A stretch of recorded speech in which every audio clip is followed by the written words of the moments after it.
All right, well, good morning. Thank you all for being here, and hopefully you all had a restful weekend. And we're about 1 week till Christmas break. Kids are rowdy, and we're anxious to get out as well. But as we get going, we need to start planning for next semester.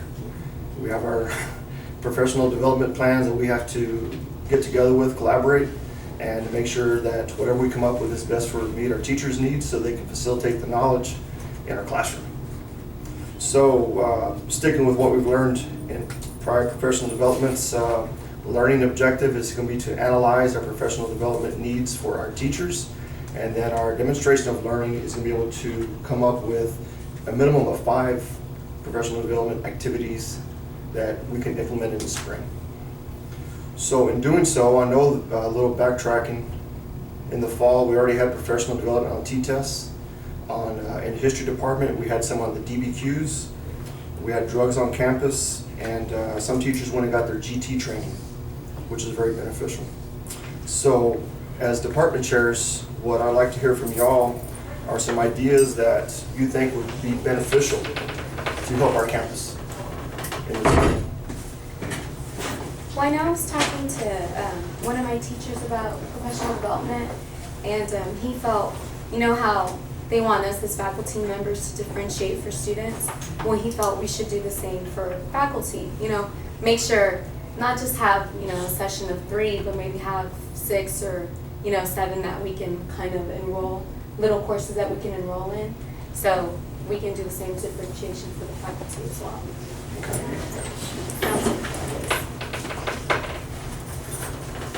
I think another idea too, that some of there's been some concerns a little bit on classroom management, just perhaps the structure of the class, revisiting some of the procedures, the protocol, how perhaps a traditional classroom should be set up, the system, the world and so forth, but basically, you know, things that the teacher can do to try and minimize any discipline problems, you know, besides just calling enrollment, documentation, but maybe a part of interacting with the students.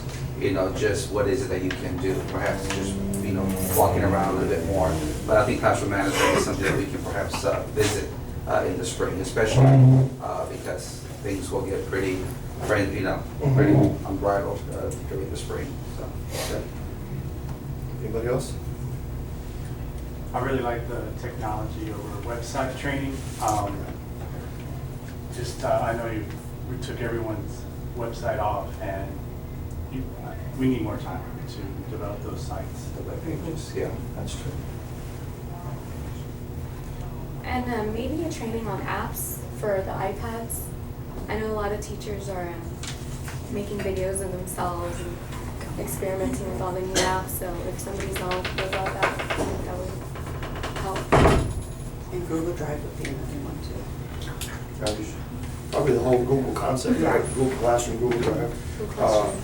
With my freshman class, we have the iPad initiative. We're actually, the kids in the spring are going to start emailing me their assignments. It's going to be very cool. And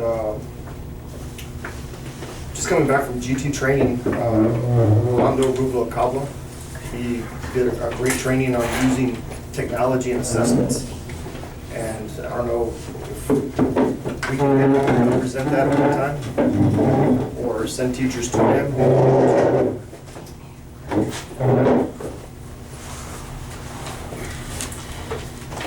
For those that just walked in, what we're doing is we're talking about our professional development needs for the spring. And we're talking about what we can do to help our teachers meet the needs of our students a lot better. So do y'all have any ideas or feedback? Well, I think we always stress professional developments when we have professional development days, you know, those half days. But I think we need to think of professional development as an ongoing, every day, every week, every month, you're trying to learn something to improve your skills. And one of the things that I think would be helpful is if we had a resource directory on this campus. We go and talk to teachers that we know are very, very good in one aspect of something, whether it's apps, whether it's Google, whether it's classroom management, time management. you know, the VPs and Dr. Hernandez walk around, they see what's going on in these classrooms, and they can pinpoint who the experts are. And then put it out there, share it, and say, you know, first year teachers, if you're struggling with classroom management, go to this person. Talk to them. Maybe you can go observe their class. If you want to know something about apps, go to this person. So that you don't have to wait for the next professional development session to come around when you're trying to learn something in a short amount of time, and really it's a half day and you're counting the hours till 4:06. Okay? This is you learn on your own pace, one-on-one with somebody else. Wasn't that an initiative, Mr. Hernandez, that you had talked about earlier in the fall? About teachers visiting other classrooms? Not that specifically, but yes, about teachers going. I do have teachers that are going and visiting other Sorry, I was classrooms. with Ms. Rodriguez's class. I think going with what Ms. Contreras is saying, just like we look for data from students and figure out what their weaknesses and strengths are, I think like as teachers too, I mean, if we know what weaknesses and strengths they have, then we can gear their professional development. Because sometimes we're sitting in professional development that may not be geared towards that specific person. So if you're put in an area where you can actually grow from, I think that's great, but you know, just figuring out whose strengths and weaknesses are. And I think because one of the questions that I was kind of looking over, I was talking about what's most beneficial. I kind of put for my notes for content specific, but it could be something that will be, you know, relevant to me or what suits my needs. And I like the idea that Ms. Contreras mentioned, that resource directory, you know, visiting that teacher individually. Yeah, that's something that we can, I like that. All right, a lot of good ideas. Now, what about some ideas that you've heard or have been to that were just a total waste of a teacher's time that was no benefit, if there's any? Well, I don't think it was a total waste, but I know some teachers, when they have 3 options and they must go to all 3, sometimes, you know, you have this teacher that's a pro technology, and then they go in there and they're like, you know what, I'm more of an expert than the person presenting. To them, I think they need to, you know, maybe either present a training or get another option. So have an option to attend. You know, that's an idea of having teachers present trainings. Mm-hmm. You know, that we're in the trenches on this campus with our students. And as that little rotation we had last PD, we do it again, but we as teachers provide what we do in the classroom. Mm-hmm. And maybe a little 15-minute, okay, this is what I do, this is my classroom management plan, this is how I use the bonus point system, and the kids are eating it up. And then that will ring some bells with other teachers.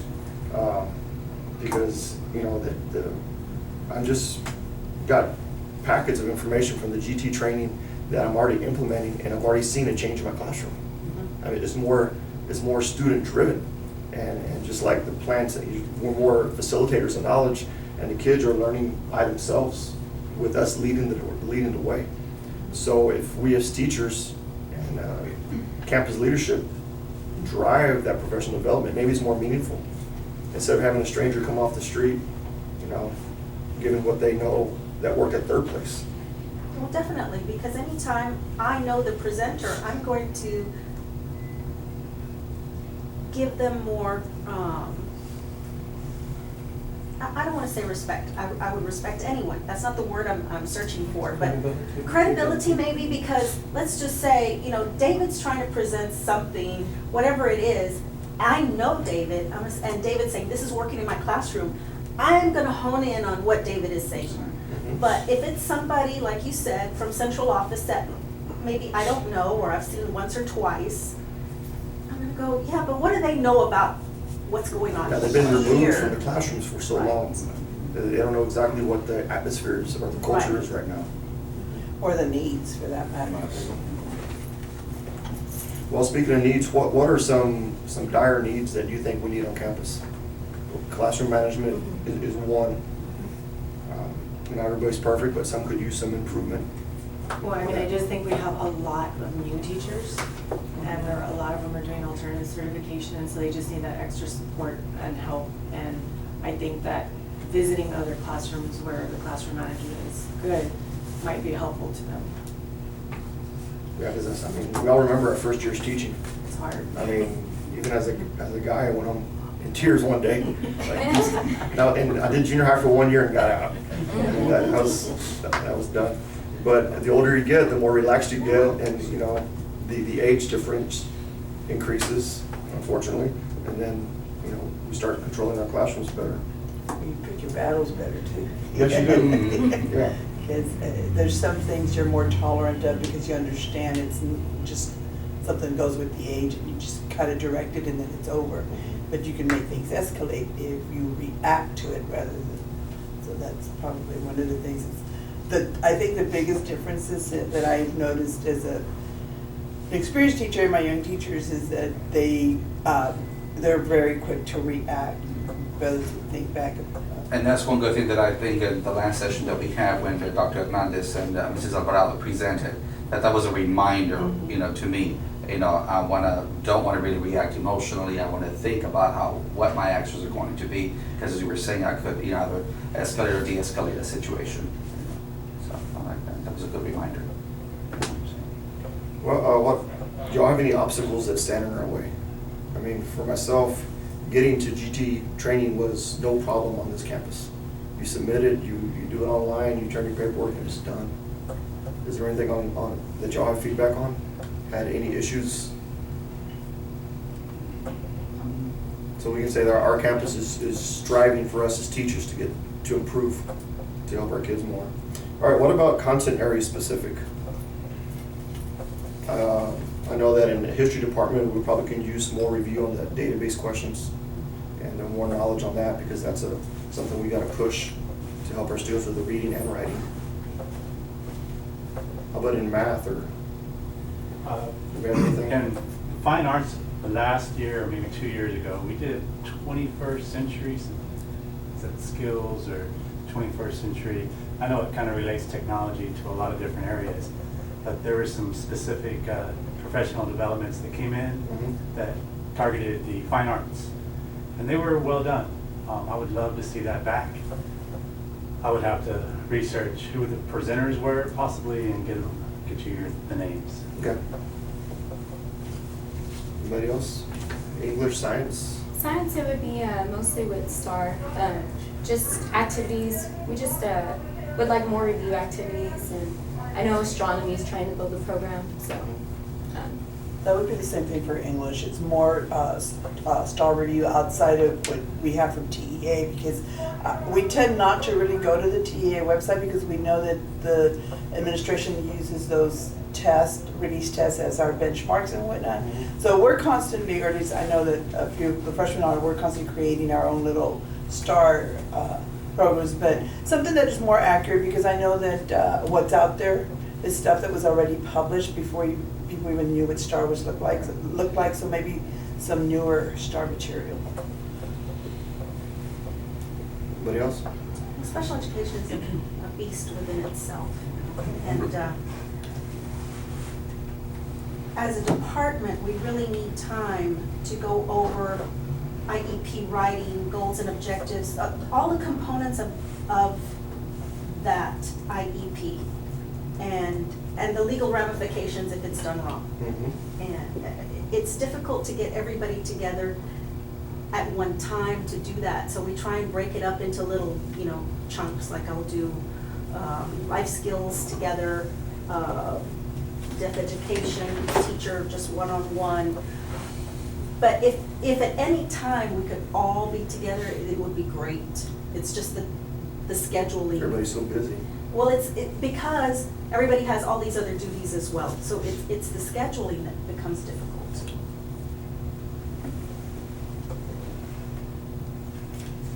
So it'd be nice to know if there's a budget for presenters, because we do have Claire Volmer, she's Region 20, and I know she's done a review with biology and the course, and if we could bring her in for a day to show, all the science teachers, I mean, that would be nice to do for a PD, the content specific.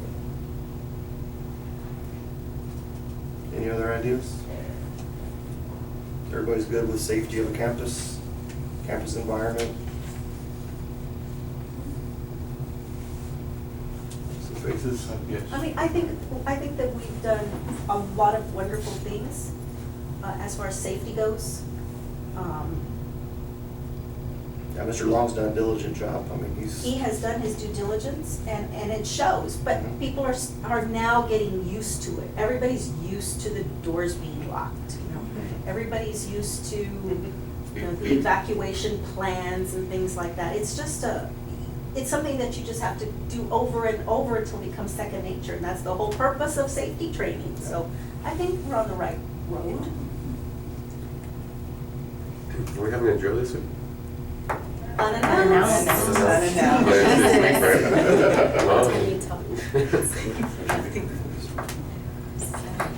And are we meeting Wednesday after school? Yes. all right, well then, from what I understand, everybody's statement is that on this campus, anybody can go get professional development off campus at any time they need. And we need to have more classroom-specific training for classroom management, differentiation for the faculty. That's a big movement in the classroom. Why not? I mean, we're people too. We need to have different learning styles. What else we got? Technology is the third one. And then we had STAR review and special ed. I think with STAR, if I can add this, because I don't know that this will make any difference to it. One of our biggest things when we go back and we look at our data is like it's vocabulary. So there are no, outside of the vocabulary we teach as we read, there are no like vocabulary books or even resources outside of anything we go and research on the internet that'll help the kids with vocabulary. But you know, the idea is not to teach vocabulary specifically, but if there was a workbook that had some different exercises to go with the same word so that they have the same unit for at least a period of time, it would be specific, because that's their main thing, is vocabulary. Is that just the kids that are coming through? I mean, their vocabulary is.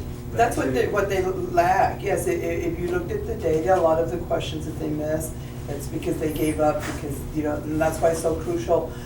I know we say 5 dictionaries per classroom, but I want every kid to have a dictionary, because that's why they're missing those questions. They don't have vocabulary. Well, and that's true because a lot of times they'll miss questions even on a math test because they don't know a word.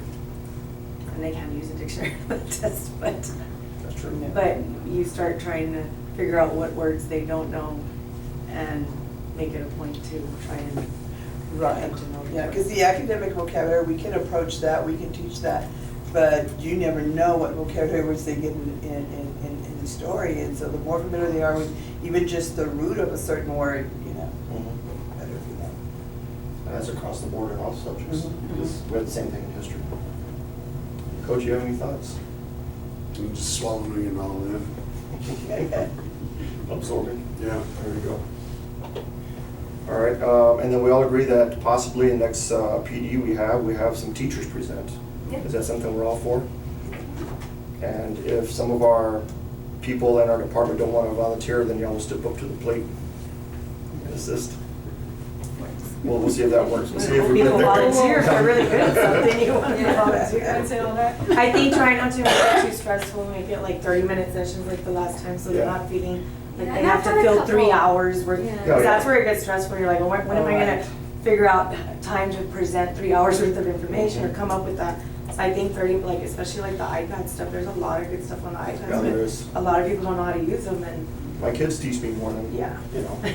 My kids being my daughters at home. You know, I say, what do I gotta do this tomorrow in class. All right, yeah. Download this and we're ready to roll. All right.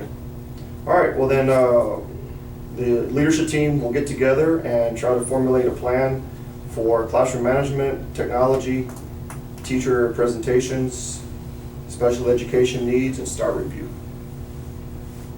Good. All right, everybody's good with that? All right, well, thank you for coming to the meeting. Good. We did talk for 30 minutes, right? Because if not, we got to do it again.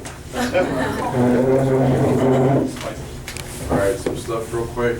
Ironic, we'd already been talking about all this, which actually sets my